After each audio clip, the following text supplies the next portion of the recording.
Good morning, my beautiful, beautiful diamonds. SheilaTruelove here with you this fine morning. I want to share with you a video from my daughter. As you know, the sovereign woman is my she's my beautiful social media daughter who I love her so much because she speaks with so much wisdom. And she brought out a very important fact. And it's a fact. That's the only way I want to live, or the only way that I think people should be given advice is when you take time to do the research and do the surveys and studies, and when you can prove things and back things up. Now, what she's saying here is 100% true. It's 100%. How she's escaped 80% of life's problems by staying single and child-free, and everything she said is correct. And like she said, I don't have much to worry about. Will I have coffee? Will I have tea? I'll come back to you and we'll discuss this. This is definitely for a reaction and critical review and educational and whatever else you want to call it. But let's listen to my beautiful daughter. I've escaped 80% of life's problems by not having children. So I did a video about this on my YouTube channel last year, and it was my most viewed video to date, where I talk about how the only thing that I have to worry about when I wake up in the morning is, do I want coffee or tea? And there's no legitimate reason under the sun for me to ever change that. A lot of people don't have a deep understanding that for many of us child-free women, the decision to be child-free really just comes from not wanting to make our lives harder than it has to be. Because it's like, why would I do that, right? I talked about how I don't have to worry about stuff. And then if I had kids, I would have to worry about a bunch of things, like overnight.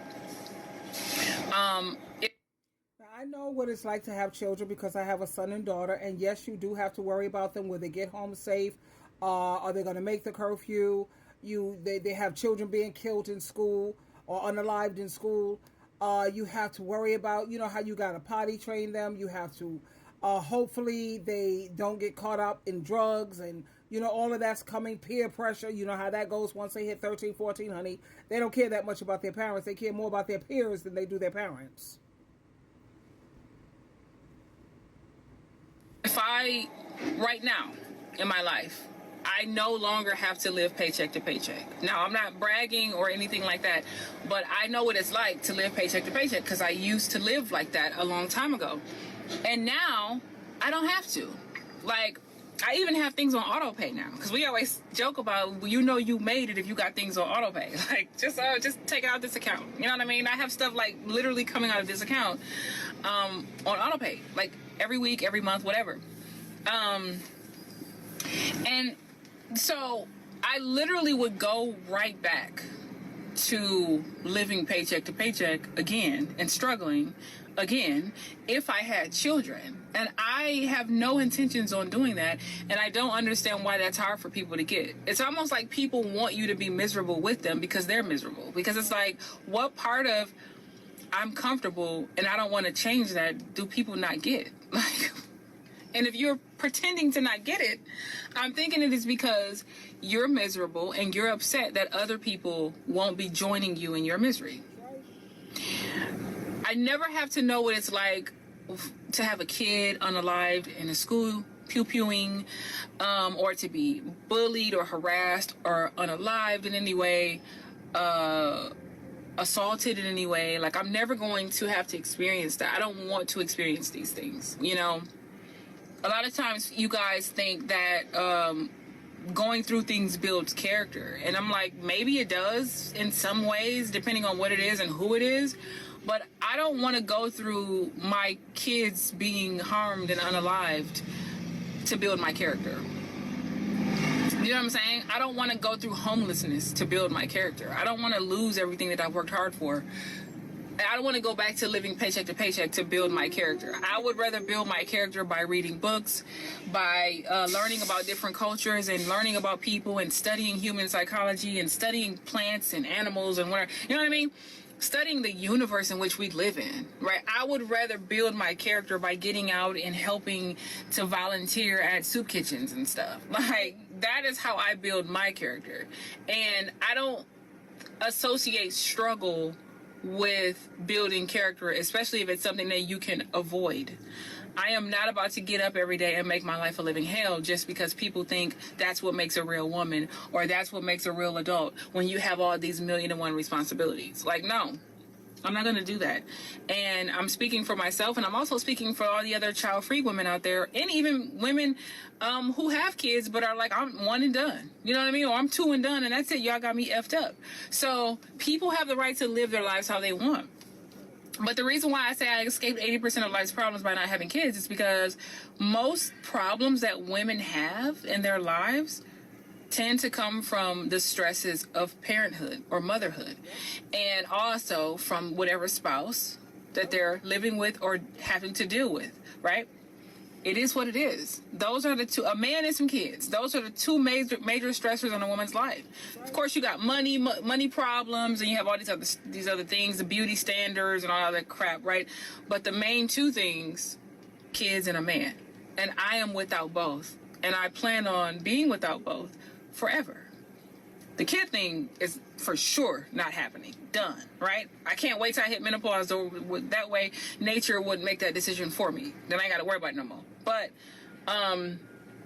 the whole aspect of being in a relationship, like, there's like no benefit for me to do that. Like no benefit. I see all the ways in which it can ruin my life. I see zero ways where it can make my life better. So if I take away those two major problems that cause women the most strife in their lives, what strife do I really have to deal with now?